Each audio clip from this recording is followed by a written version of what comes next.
Bem-vindos ao canal da Logos. Este é o primeiro de uma série de vídeos sobre uma visão panorâmica da história da filosofia. Eu percebo que há muita dificuldade de as pessoas terem um mapa panorâmico geral com as coordenadas fundamentais desta atividade que se desenvolveu no tempo com base numa tradição. Uma tradição que se reflete inclusive no uso de certos termos, de certas palavras e principalmente de um método de investigação que questiona a essência das coisas e que procura relacioná-las numa totalidade de conhecimento abrangente que inclui inclusive as ciências particulares e que foi chamada de amor à sabedoria pelos gregos, que inauguraram essa tradição de pensamento. Por isso eu gostaria de apresentar sucintamente, de modo bastante sintético, como num sobrevoo numa cidade, em que eu vejo algumas ruas, algumas praças, alguns pontos, talvez turísticos e representativos, mas eu não consigo discernir cada rua, muito menos cada casa, muito menos cada pessoa que habita na cidade. Então essa síntese apertada vai deixar de fora muitos conceitos e muitos autores, mas eu vou me esforçar para apresentar um panorama abrangente, inclusivo e compreensivo da história da filosofia, com os principais nomes e os principais temas, dividido principalmente nos 4 períodos básicos em que normalmente se divide a história da filosofia: a filosofia antiga, a filosofia medieval, a filosofia moderna e a filosofia contemporânea. Vocês devem lembrar que esta divisão também costuma valer para a história antiga, história medieval, história moderna, história contemporânea. E aí vem os marcos ou os períodos fronteiriços que distinguem uma época da outra. E isso é sempre muito controverso, porque os períodos, ninguém acorda e fala assim, hoje é a filosofia moderna. René Descartes não falou assim, a partir de agora a nova filosofia é esta, e a antiga está prescrita. Santo Agostinho não falou, eu sou um filósofo medieval, eu não sou um filósofo antigo, porque eu já tenho a perspectiva do cristianismo. Então quem decide que a filosofia medieval ou filosofia cristã é aquela que foi iluminada pela revelação, que foi inspirada pela revelação, que é a encarnação do Logos, procurado pelos filósofos clássicos, que é o Verbo de Deus, Jesus Cristo, já é outro tipo. Não, Santo Agostinho achava que era um neoplatônico. Ele aprendeu com Plotino, com a escola platônica de Alexandria, a pesquisar as causas suprassensíveis. E achava que estava completamente em consonância com a revelação. Então os períodos eles são arbitrários muitas vezes. Eles são marcos. Por exemplo, quando a gente estuda a Idade Média na história, a gente estabelece um marco, a queda do Império Romano do Ocidente, em 476, e a queda do Império Romano do Oriente, em 1453. Isto quer dizer que em 1454 já não eram medievais? Isto quer dizer que filósofos renascentistas, como Marsilio Ficino, já não são mais medievais? Claro que são, né? Dante é um poeta medieval, mas Petrarca não é mais medieval porque passa desse marco? Não é assim que funciona a vida. A vida é contínua e a vida é confusa, é caótica. No entanto, com finalidade didática, muitos autores, e principalmente Hegel, que é o grande filósofo da história da filosofia e que filosofou a partir da história da filosofia, buscando conexões e associações dialéticas, sobretudo de tese, antítese e síntese, né? Por exemplo, ele via poetas e sofistas como antitéticos, poesia e prosa, e ele via Platão como uma síntese que abrangia e que absorvia e superava Aufhebung, né? Uma superação integrativa das potências dos dois precedentes numa nova unidade, até que ele foi contraposto por Aristóteles, e assim continua a história da filosofia numa dialética que ele achava. Então, o que eu vou passar aqui é algo bastante básico, bastante simples, mas que eu acredito ter valor didático e que vai apelar muitas vezes para conceitos um pouco abertos, como o de pré-pós, começando pelos famosos pré-socráticos. Esse é um termo do qual eu não gosto, porque parece que eles são apenas os preparadores do terreno para Sócrates. Claro que Sócrates é um protagonista, tem um papel central, é considerado o pai da filosofia, sim, embora não tenha escrevido nada. Não podemos subjugar o valor desses filósofos a Sócrates e a Platão que vieram depois dele. Esses filósofos têm valor próprio. Da mesma forma, quando nós chamamos a época atual de pós-modernismo, não quer dizer que tudo que vem atualmente é só uma queda da modernidade, ou uma deterioração da modernidade, ou uma superação da modernidade. Porque existe muita coisa pós-moderna que é pré-moderna. Existem renovações do pensamento de São Tomás de Aquino, na atualidade, que não são pós-modernas no sentido de serem depois da modernidade. Ao contrário, vem antes da modernidade. Então esses termos eles são um pouco ambíguos. E praticamente nós não conseguimos nos livrar deles. A filosofia surge entre os séculos 7 e 5 a.C., né? Estes são séculos em que há uma profusão, uma efervescência intelectual muito grande nas colônias gregas da Ásia Menor, a atual Turquia.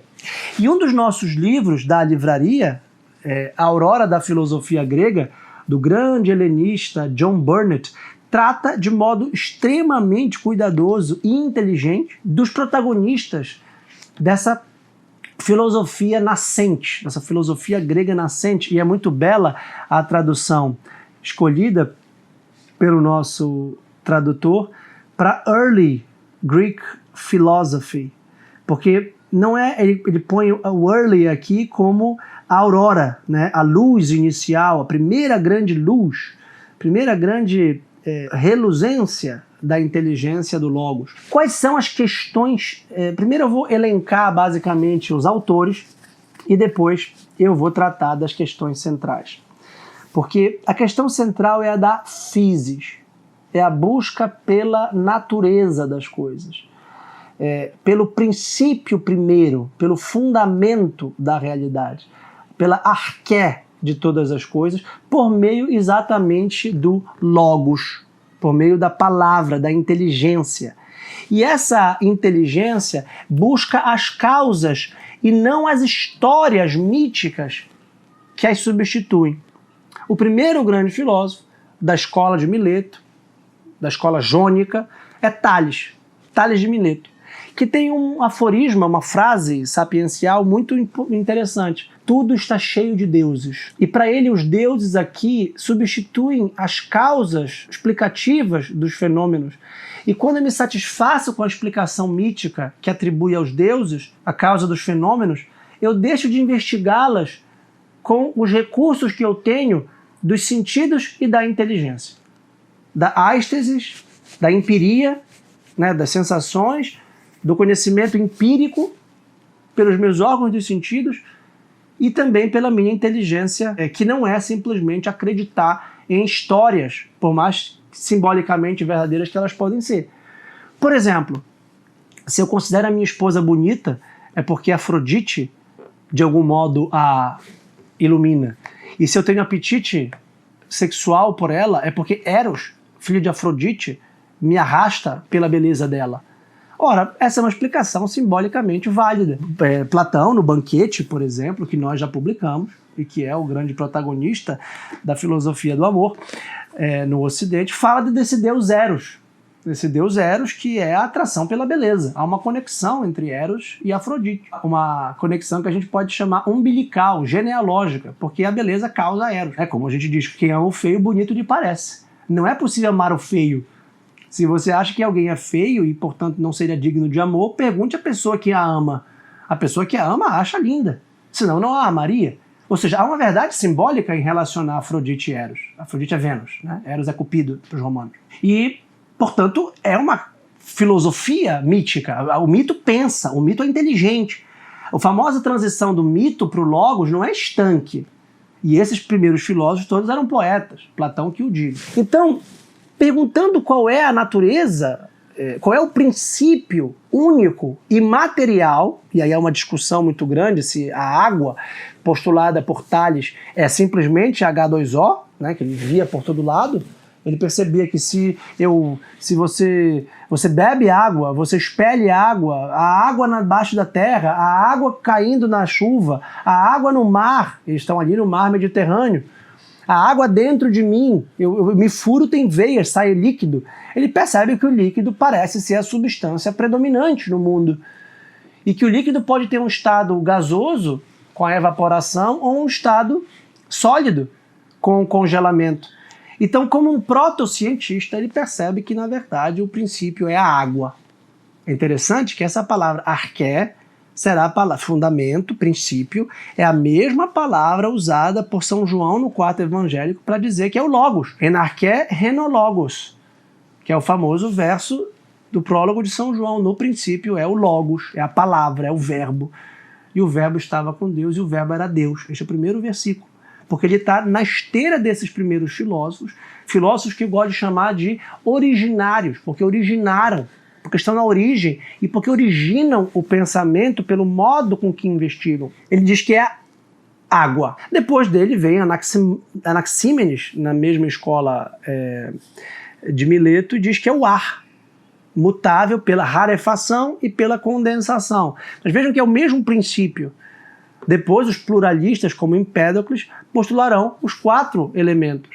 Na verdade, a natureza é formada pela junção, pela conjunção e pela oposição de água, ar, terra e fogo. Heráclito dirá que é o fogo o princípio, né? Que o fogo queima, arde, e o fogo é dinâmico, é o devir o princípio, tudo muda, planta rei. Depois Parmênides dirá que o ser é e que o não ser não é. Funda a ontologia, funda a lógica. Mas antes, eu queria lembrar de Anaximandro, porque Anaximandro, na esteira de Anaxímenes e Tales, na escola de Mileto, disse que o princípio é o apeiron, o indeterminado, o infinito. O princípio não é um elemento concreto e material, mas um princípio de algo ilimitado. E o aforisma de Anaximandro fala da justiça, fala do tempo, fala da harmonia. É extremamente interessante e desafiador, porque nós não temos desses primeiros autores obras completas e exaustivas. Nós temos, na grande maioria dos casos, aforismas e fragmentos de obras que provavelmente eram maiores e que chamavam exatamente sobre a natureza. Pitágoras, um dos 7 sábios gregos, pai da matemática, pai da música, pai do famoso teorema de Pitágoras sobre o triângulo, né? A soma do quadrado dos catetos é igual ao quadrado da hipotenusa, teorema de Pitágoras, disse que o fundamento, a arqué, de arqueologia, é o número. E o número não tem apenas uma propriedade quantitativa para Pitágoras, mas também qualitativa. E essa realidade, ela estrutura a matemática e a harmonia das coisas. A relação entre peso e altura, a relação entre largura, profundidade e tudo que a gente consegue arquitetar. O cosmos é arquitetado por uma inteligência matemática, por uma inteligência divina. Isso o próprio Galileu disse famosamente que a linguagem do mundo é escrita em linguagem matemática. Só que Pitágoras também tinha uma dimensão religiosa, ética muito forte, falando da purificação não só do conhecimento sensível, que é impreciso, sendo corrigido constantemente pela inteligência matemática, mas também purificação ou catarse, como Aristóteles depois dirá na Poética, para explicar a tragédia, dos sentimentos, dos pensamentos, da vida, para purificar a alma do corpo, considerando verdadeira a ideia da religião oriental órfica, da metempsicose, que é a transmigração ou a reencarnação da alma. E por isso Pitágoras também tinha uma forte influência religiosa e ascética de purificação da alma em relação às paixões do corpo, que tanto influenciou Platão. Platão teria sido iniciado nos círculos órfico-pitagóricos, como se diz, o modo como o orfismo, que é essa religião de Orfeu, que desceu aos céus e que veio do Oriente, foi aclimatada no Ocidente, por Pitágoras, gera essa expressão dupla órfico-pitagórica. Né, o orfismo-pitagorismo, o orfismo de Pitágoras e da sua escola, porque Pitágoras era uma espécie de xamã. Então há toda uma religião por trás. Todos esses filósofos iniciais falam de Deus, dos deuses, do divino, falam da alma, falam de aspectos que nós consideraríamos certamente místicos, muitas vezes, falam do tempo, da harmonia, enfim. O próximo, já não estou na escola jônica de Mileto, de Tales, Anaxímenes e Anaximandro, né? Estou falando de Pitágoras e agora de Heráclito, é o grande Heráclito de Éfeso, que nós já publicamos e comentamos que é um grande filósofo, que considera que o arqué, o fundamento da natureza, da physis, né, a physis que ama se esconder, a physis que se retrai, né, a physis que não só se manifesta, mas também se retrai numa dialética vivaz porque extremamente dinâmica, simbolizada pelo fogo. O princípio fundamental dele é o devir. Essa palavra é pouco usada no português coloquial, vir a ser. Quando a gente vê a escola eleata de Parmênides, que postula o ser em concurso, o ser fundamental, o ser imutável, o ser para além do tempo, o ser que não se movimenta, o ser que não está hoje aqui, amanhã ali, que hoje é pequeno, amanhã é grande, que hoje é e amanhã deixa de ser.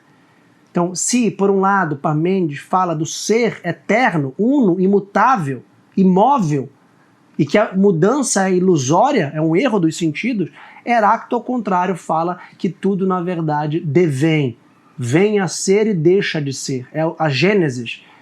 Tudo que vem a ser, deixa de ser. Tudo que hoje é, ontem ou antes não foi, e amanhã pode deixar de ser. Essa é a ideia da Gênesis, que implica a transitoriedade, a efemeridade de tudo.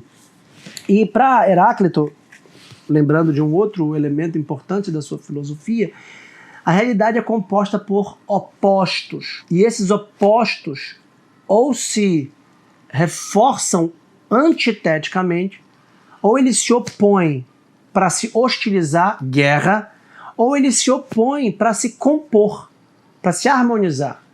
Por exemplo, a gente escuta um livro famoso, na década de 90, eu acho, Homens são de Marte, mulheres são de Vênus. Olha aí, olha novamente os deuses gregos. Ora, a psicologia masculina é diferente da psicologia feminina. O corpo masculino é diferente do corpo feminino. A quantidade de hormônios, de testosterona, por exemplo, a fome de um homem, a força de um homem, o vigor físico de um homem é diferente do vigor físico, da fome e da força de uma mulher. E, portanto, você pode ter com uma mulher, se você for homem, uma relação de oposição ou uma relação de composição, complementariedade.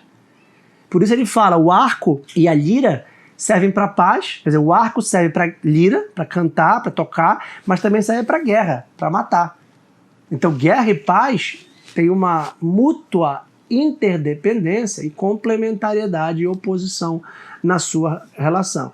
Então, para Heráclito, tudo era formado por princípios opostos que se compõem ou se hostilizam. Por isso que ele diz que a guerra é a mãe de todas as coisas, de uns faz senhores, de outros faz escravos. Então, da guerra pode vir o amor, dessa oposição pode vir a conciliação, a composição e o amor, ou pode haver a hostilidade. Tudo é formado por úmido e seco, por alto e baixo, por gordo e magro, por homem e mulher, né? Por alto e baixo, por céu e terra. No princípio, Deus criou o céu e a terra, luz e trevas, e assim por diante. Bem, na esteira de Parmênides, nós temos Zenão de Eleia, que postula paradoxos para defender Parmênides e negar o movimento. Um desses famosos paradoxos de Zenão é o da corrida entre Aquiles e a tartaruga. Aquiles era o grande guerreiro da guerra de Troia e perguntou se Aquiles era capaz de ultrapassar uma tartaruga que estivesse saído antes dele numa largada de corrida. Eu acho que isso tem muito a ver com a fábula de Esopo, da tartaruga e da lebre, né? A lebre desdenhou e falou, tartaruga, você é uma lambisgoia, você é uma lenta demais, eu te passo rapidamente, ganho numa corrida, você pode sair antes. Né? E depois a lebre foi dormir e a tartaruga foi lá e acabou vencendo a lebre preguiçosa e desdenhosa. A ideia é mais ou menos parecida com Esopo aqui. Não saberia dizer se não foi Esopo que se baseou talvez nesse paradoxo de Zenão implicitamente, ou se já era uma narrativa grega qualquer. Zenão dizia o seguinte, olha, é impossível que Aquiles vença a tartaruga se ela tiver saído antes dele. Por quê? Porque para que Aquiles vença a tartaruga, ele precisa chegar primeiro na metade da distância que o separa dela. A tartaruga está a 1 metro de distância dele, ele primeiro precisa chegar em meio metro de distância para antes alcançar a tartaruga, não é verdade? Sim, claro, logicamente é verdade. Ora, mas antes dele alcançar meio metro, ele precisa alcançar a metade de meio metro. Acho que vocês já entenderam. 25 centímetros. Sim, ele precisa primeiro alcançar a metade de 50 centímetros, que é metade de 100 centímetros que formam 1 metro. Sim, é verdade. Bem, mas para chegar a 25 centímetros, ele precisa alcançar a metade de 25 centímetros, que é 12 centímetros e meio, certamente. Bem, mas para poder alcançar 25, para poder alcançar 50, para poder alcançar 100, que é 1 metro. E a tartaruga está aqui a 1 metro de distância dele. Bem, mas antes de alcançar 12 centímetros e meio, tem que alcançar metade, não é isso? Que é 6,25. Sim, é verdade. E até então o movimento não existe. Então é impossível ele sair do lugar. É impossível ele ultrapassar a tartaruga porque o movimento é uma ilusão. E esse é um típico paradoxo lógico. Logicamente ele está certo. Antes de alcançar qualquer unidade de distância, eu preciso alcançar a metade dela. E a metade dela, e a metade dela, e a metade dela, e a metade dela, e a metade dela, ao infinito. Quantos milímetros existem entre 1 centímetro? E quantos submilímetros existem entre 2 milímetros? Estão entendendo? Então a gente pode chegar numa distância infinitesimal. Entre 1 e 2, a gente pode ter uma distância decimal, né? 1,1, 1,2, 1,3, 1,8, 1,9, 1,10. 1,100, 2. Então, as distâncias centesimais, decimais na matemática podem ser convertidas em distâncias infinitesimais. E como é infinita a distância entre duas unidades, não há movimento. Esse é o paradoxo famoso de Zenão, que eu estou condensando aqui de modo bastante breve, apenas para demonstrar, apenas para lembrar de uma famosa fase, um famoso capítulo da história da filosofia antiga, dos chamados pré-socráticos. Até que nós temos os pluralistas, que eu antecipei, como Empédocles, que tentam conciliar o ser e o devir, que foram, de algum modo, cindidos ou enfatizados por Parmênides, ser, e Heráclito, o devir. Empédocles, por exemplo, diz que os 4 elementos, terra, água, fogo e ar, são forças, são elementos estruturantes que se relacionam por 2 forças cósmicas: o amor, que gera a união, e o ódio, que gera a separação. E, portanto, a estabilidade das coisas que existem no mundo material dependem exatamente da sua composição material e da estruturação que essas matérias são feitas, que as forças cósmicas do amor e do ódio, da oposição, da hostilidade, compõem as coisas. Por exemplo, você está vivo. Você está vivo por 4 elementos. A sua pele é material, seu osso é material, a sua pele é terra. Lembram que Deus insuflou o ar na argila. Você tem ar nos seus pulmões. Você está respirando ar. Você tem água, líquido, correndo nas suas veias. E você tem uma regulação térmica. Você tem uma temperatura. Você tem uma temperatura ideal. Se você esquentar demais, você morre. Se você esfriar demais, você morre. A febre, o que é? E quando a gente morre, a gente fica frio. A gente perde a temperatura. Então nós somos constituídos, por isso que nós somos um microcosmos, por fogo, terra, água e ar. Esses 4 elementos em nós, vivos, estão em composição, estão em harmonia. Ora, eu preciso de água para sobreviver. Eu preciso tomar água. Muito bem. Se eu tomar pouca água, eu morro desidratado. Mas se eu submergir no oceano, eu morro afogado.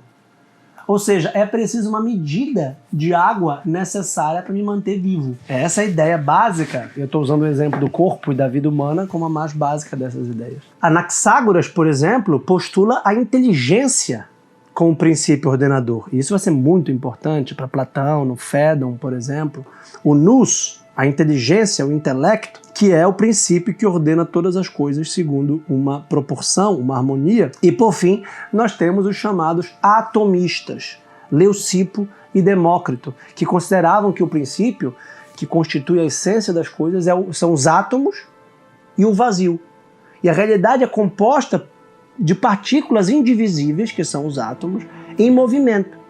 E essa é uma visão que antecipa a visão materialista e mecanicista que vicejará na modernidade, que considera que, no fundo, tudo se reduz a átomos, a elementos materiais indivisíveis e invisíveis, não porque sejam imateriais ou espirituais, mas invisíveis porque são minúsculos, que compõem as coisas, compõe os meus dedos, compõe as minhas mãos, compõe o meu braço, compõe o meu corpo, compõe a minha inteligência.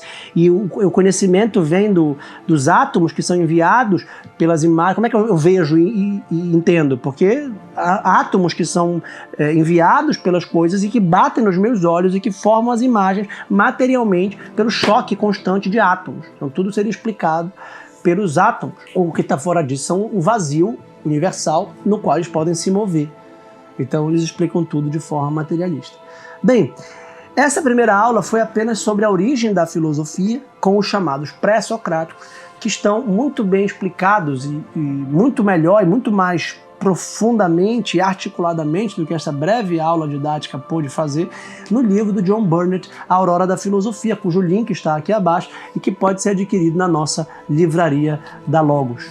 Na próxima aula desta série de panorâmica da história da filosofia, eu quero tratar da filosofia clássica, que veio depois dessa, encabeçada sobretudo por Platão, cujo banquete nós já lançamos, e por Aristóteles, cujas obras completas nós estamos lançando. Só mais um detalhe, nós também lançamos no Clube de Filosofia Heráclito, que é um desses pré-socráticos extraordinários. Muito obrigado e até a próxima aula.